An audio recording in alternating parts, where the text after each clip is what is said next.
Think you can have.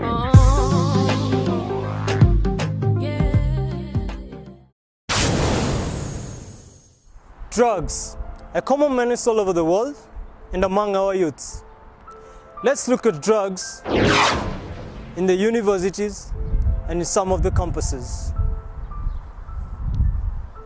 Good evening. Good evening. Please tell us your name. My name is Comfort Wanchiro. So Comfort, what do you do? I am a journalism student here. What's your take on drugs in campuses right now at this age? Like drug abuse. Yeah. I think drug abuse is a choice because you can choose not to be involved in it because there are so many people who are in the same campus but do not abuse drugs, but there are few who choose to do it. So yeah, it's a choice. If you want to abuse drugs, you'll abuse drugs. If you don't want to, you won't do it. Good evening, I'm Shalene Nyaga. Good evening, I'm Paul Tiberius. So, guys, please tell us, what do you do? I'm a student at Riora University. I do journalism. I'm a business information technology student. Here. Please tell us, what's your take on drugs in the university campuses? I think it's a very rampant thing. However, here in Riora, I shall speak from this point of view. It's controlled as we're not allowed to have drugs in the school. What about you? Well, I must say that in Riara it's a little bit rampant. But then if you compare to universities like Kenyatta University, Massachusetts Information Technology University, it's not that rampant. Why? Because you see, we find that students tend to study, to focus much on their studies. So they don't have time for drugs and such like things. But then for Riara, students are free. So they tend to be free and they get into drugs and stuff like that. So guys, do you think drugs is such an issue in this country? Yes, the other day the government who gave a directive of drugs to be removed in course, not to be removed exactly, heroin to be burned and poured because the youth in coast are really getting addicted to it and most of them are non-productive.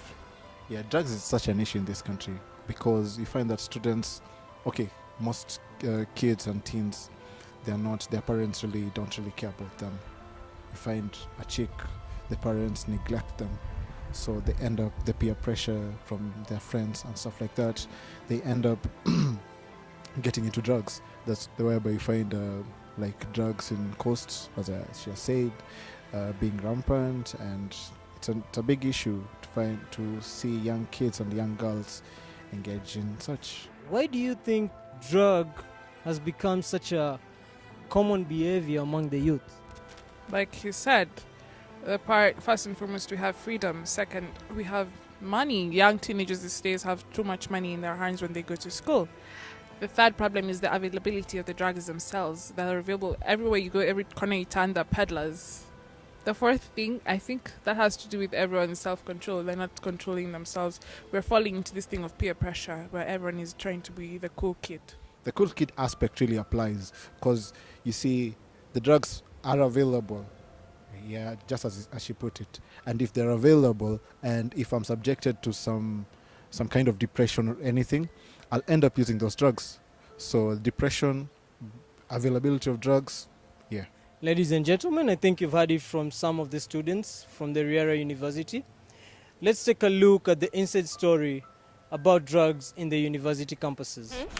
What's your take on drugs? Not that bad if you know how to use them well. Do you understand that you've been taking drugs of late? Yeah, alone. A lot of drugs? So what actually led you to taking the drugs? At first I was really depressed. Then sasa nikaanza tu kuchukua drugs cause singeweza kudeal tu na hiyo stress yote. Sasa drugs inanifanya nisikie vizuri. They make me feel really good and relaxed. That's why I take them. To me, it's different. Sikuchukua drugs because I wanted to be the cool kid. I took drugs because of what I was going through and because of what I am going through at the moment. So yeah, it's kila mtu ako different. Si lazima mtu achukue drugs juu he or she wants to be the cool kid or nani get money. Hizi miadarati zinatoka wapi? Mi kwangu muzipata pwani because I'm from Mombasa. And it's way easier kupata drugs kutoka pwani than in Nairobi because I really don't know people in Nairobi that well. I'm the quiet kind of girl. Ingia kwa shida sababu ya miadarati, ushaishikwa na polisi? Bado. Maybe this once I was caught smoking bang. Yeah. It was really scary, but yeah. Na hujayo Apana, they make me feel really good. Not so many people make me feel the way they do. The drugs do. They make me feel relaxed. Kwa hivyo, unaweza sema nini katika sisi vijana wadogo ambao wengi wao wanataka labda wanafikiria ili fikra la kuingia katika mchezo wa midarati. Wengi wao wanachukulia kama mchezo, lakini inawadhuru kimaisha. Unaweza waambia nini exactly? Do not take drugs if you cannot handle it. Kama huwezi handle, usichukue drugs in the first place. Kwa hivyo pia wewe unajua ina ubaya. Ina ubaya kwa wale watu hawezi handle. Hi, What are your names? I'm Josephat Odhiambo. So today we were having a discussion on drugs, and you were once a drug addict. Could you please share with us your experience when you started, what it was like, and how you got funds to be able to buy all these things? Okay, it's been like before, as I used to be a fool because it used to ruin my life and my age mates. Me, I started smoking just something to do with 2 years. I was born in a family of smokers. You started smoking when you were 2 years, like 1-2 years? Yes, I got it there. Like my dad used to smoke, my friends used to smoke. Yeah, so with me I just started, I got myself into it because it was like a culture. Ah, okay. So was it only smoking you did, or you also did other drugs?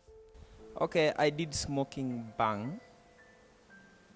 I never smoked anything to do with the cigar. I smoked bang, exactly.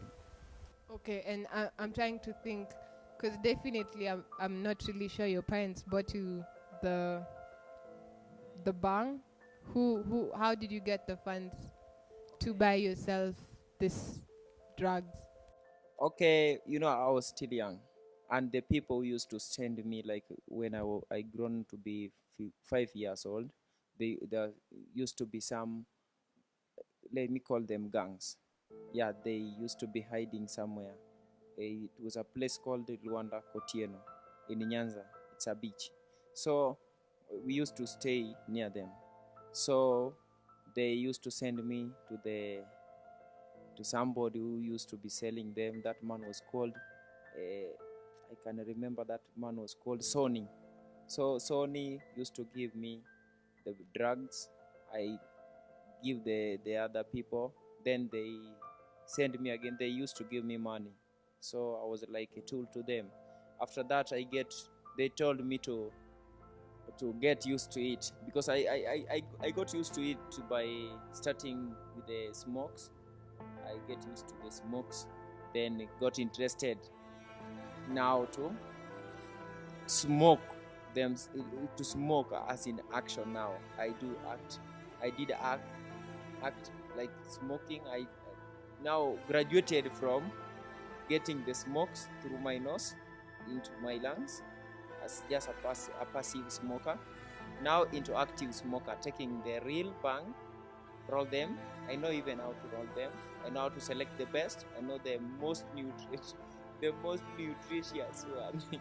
Yeah, and the others I used to eat the seeds. So I used to smoke till something to do with 12 years. That's a very long time. And I'm trying to figure, you lived with your parents, right? I did that. And did they know that you were smoking, and what was their reaction when they found out that you were smoking? It's very sad that they even encouraged me to smoke. Serious? Yes. My dad did that because he used to say, eh, for you to be a real man, you must do what men do. With that time, the men used to smoke. Wow. Okay. So how did you finally? At what age did you decide you're going to stop smoking? And how did you get to that point of saying you won't smoke anymore? Okay, smoking I left while I was something to do with 12 years old. That when I was in class 7.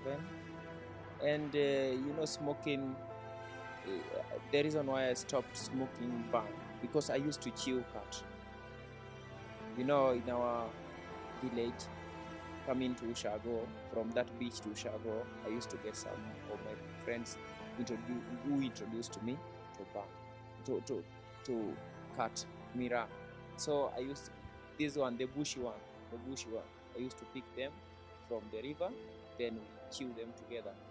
Apart from that, so with the bang, I started like feeling that I should leave it, because I used to feel like I don't it was not I thought it was not me.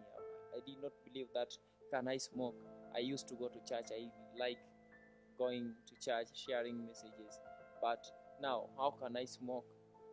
I even felt I thought of being a pastor one time, but how will I preach while smoking? Yeah. So I started developing the perception of trying to to do away with the ban, and I went to a counselor who I told my mom, and she helped me, because that was a friend, a classmate. So I went to him, and he tried telling me what to do. He did tell me not to go near those people again, not to try even to imagine of smoking. Then, God willing, I think it was like a miracle. Then I did that simply. Okay, and I'm trying to imagine because you had friends who had surrounded you and they were all smoking. How did they take it when they found out that you had stopped smoking? Did they ridicule you? Did they seclude you from them? What happened? How did it go with them? The time when I left smoking, now we migrated from the beach. Now we were into the Ushago, yeah, the rural area. So the people there, the children, like my friends, I mean, they were so much impressed, because before they knew me, I could make it like by smoking, but after knowing that I left the action, now they became friendly. Okay, that's very nice. So, before we wrap up, so what would you advise people who are taking drugs, people who are under the influence, and they feel like they have nothing to have hope for? What would you tell them? Okay, any drug or just specifically to bang? Any drug, any drug. Okay, so okay, any drug is harmful to your health. If you are directed by a doctor or any other physician, you can do it. But if you are not, don't. The reason being, they have negative effects more than positive effects, and even some doesn't have any positive effects. Yeah. So drug is something to do with the death. Okay, thank you, Josephat. I am glad to have you.